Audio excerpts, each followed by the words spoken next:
রমজানে বেশ কিছু নিত্যপণ্যের দাম বাড়তি, তবে এটি মানতে নারাজ ভোক্তা অধিকারের মহাপরিচালক। কিছু পণ্যের চাহিদা বাড়ায় স্বাভাবিকভাবেই দাম বেড়েছে বলেন তিনি। বাজারে তেল সংকটের সাথে জড়িত কোম্পানিগুলোর বিরুদ্ধে ব্যবস্থা নেওয়া হবে বলে জানান মহাপরিচালক। সকালে কারওয়ান বাজার পরিদর্শন শেষে তিনি বলেন, সরবরাহ স্বাভাবিক হলে আগামী 2 থেকে 3 সপ্তাহে পণ্যের দাম নিয়ন্ত্রণে আসবে। প্রতি বছরের মতো এবারও রমজানে বাজারে বেড়েছে নিত্যপণ্যের দাম। মূল্য স্থিতিশীল ও সরবরাহ স্বাভাবিক রাখার লক্ষ্যে রাজধানীর কারওয়ান বাজারে তদারকিতে যায় ভোক্তা অধিকার সংরক্ষণ অধিদপ্তরের মহাপরিচালক। বাজারে সয়াবিন তেলের সংকট আছে স্বীকার করে কোম্পানিগুলোর বিরুদ্ধে ব্যবস্থা নিতে তদন্ত কমিটির কথা জানান মহাপরিচালক। তবে আগে থেকে কেন বাজার নিয়ন্ত্রণে আনা হয়নি, সাংবাদিকদের এমন প্রশ্নের কোনো সদুত্তর দিতে পারেননি ভোক্তার ডিজি। আজকেই আমরা তদন্ত কমিটি করব। পরবর্তীতে তদন্তে একটা বিষয় আছে, সেটা হলো আমাদের বন্দরের তথ্য নিতে হবে, চট্টগ্রাম পোর্টের, আমাদের কাস্টমসের তথ্য নিতে হবে, এনবিআরের তথ্য নিতে হবে, নিয়ে কোম্পানিগুলোর থেকে তথ্য কালেকশন করতে হবে। এই সবগুলোকে অ্যাসিমিলেশন করে তারপরে আমরা তদন্তের ফাইন্ডিংসটা তৈরি করব। এদিকে রমজানে বাজারে নিত্যপণ্যের দাম বাড়লেও তা মানতে নারাজ মহাপরিচালক। কিছু পণ্যের সরবরাহ ঘাটতি থাকায় দাম একটু বেশি, দাবি তার। আগামী 15 থেকে 22 দিনে এগুলো নিয়ন্ত্রণে আসবে বলে জানান তিনি। বাজারে 101টা পণ্য আছে, আপনি দেখছেন শুধু সোয়াবিন তেল নিয়ে ক্রাইসিস, অন্য সকল পণ্য কম দামে আপনাদের সম্মুখে পড়েছে। তাহলে বাজার নিয়ন্ত্রণে যায় বলতে যেটা জেনারেলি বুঝেন, এটার সাথে আমি একমত। সরবরাহ কম আছে, সেগুলোর যৌক্তিকভাবে কিছু দাম বাড়ে, এটা বাজারের নিয়ম। রমজানে চাহিদা বাড়ায় যৌক্তিকভাবে কিছু পণ্যের দাম বাড়ে উল্লেখ করে মহাপরিচালক বলেন, অনেক ভোক্তা প্রয়োজনের বেশি পণ্য একবারে কেনাকাটা করায় বাজারে ঘাটতি দেখা দেয়। Khaled Raihan, independent news, Dhaka.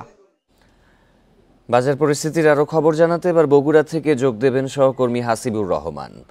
হাসিবুর, রোজায় পণ্যের দাম খুব বেশি বাড়েনি, ভোক্তার ডিজির যে বক্তব্য তার সাথে ক্রেতারা কি একমত পোষণ করছেন?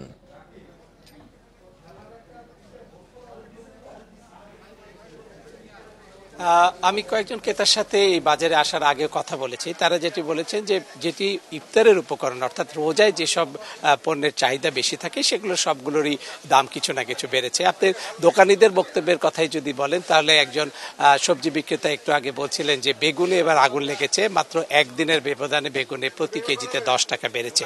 অর্থাৎ যে বেগুন তারা গতকালকে 60 বা 50 টাকা দরে বিক্রি করেছেন, আজকে সেই বেগুন তারা বিক্রি করছে 70 টাকা দরে। তারা এটার কারণ হিসেবে বলছেন যে পাইকারি বাজারেই বেগুনের দাম কিছুটা বেশি হয়েছে, যার কারণে খুচরা বাজারে এর প্রভাব পড়েছে নেতিবাচক অবস্থার দিকে। আর সবচেয়ে বড় যে বিষয়টা এবার লক্ষণীয়, যেটি হলো যে লেবু, যেটি আমরা সাধারণত এর আগে কোনো রমজানে এত বেশি দাম দেখিনি। 50 টাকা 60 টাকা হালি, অর্থাৎ 4টি লেবুর দাম কোথাও 50 কোথাও 60 এরকম দরে বিক্রি হচ্ছে। অথচ কয়েকদিন আগেও আমরা এই লেবুর দাম দেখেছি 30 টাকা 25 টাকা এর মধ্যেই রয়েছে।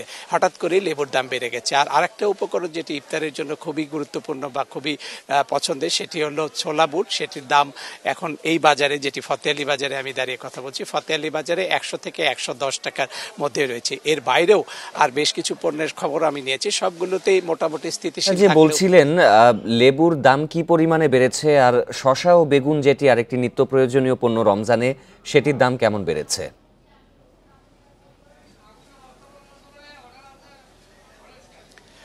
যেটা একটু আগে বলছিলাম যে বিক্রেতারা যেটি বলছেন যে বেগুনে আগুন লেগেছে, অর্থাৎ একদিনের ব্যবধানে 1 কেজি বেগুনের দাম বেড়েছে এই ফতেহালি বাজারে 10 টাকা করে। এর কারণ হিসেবেই তারা বলছেন যে যারা পাইকারি বিক্রেতা সেখানেই দাম মূলত বেশি রয়েছে। আর লেবুর দাম খুবই অস্বাভাবিক, যেটি গত কয়েকদিন আগেও আমরা 25-30 টাকা হালি পেয়েছি, সেটি আজকে 50 টাকা। অন্যান্য বাজার, ফতেহালি বাজারের বাইরে যে বাজার, সেখানে কোথাও 60 টাকা পর্যন্ত 1 হালি লেবুর দাম রয়েছে। আর বেগুনের পাশাপাশি অন্যান্য যে সবজিগুলো মূলত ইফতারের উপকরণের সাথে লাগে বা ইফতারের সময়, রমজানের সময় লাগে, সেগুলোর মধ্যে সিমের দাম কিছুটা বৃদ্ধি রয়েছে, যেটা বিক্রেতারা বলছেন। চিনি এখন 120 টাকা কেজি। সব মিলেই বলা যায় যে অধিকাংশ ইফতারের সামগ্রীর দামই কিছু না কিছু বেড়েছে।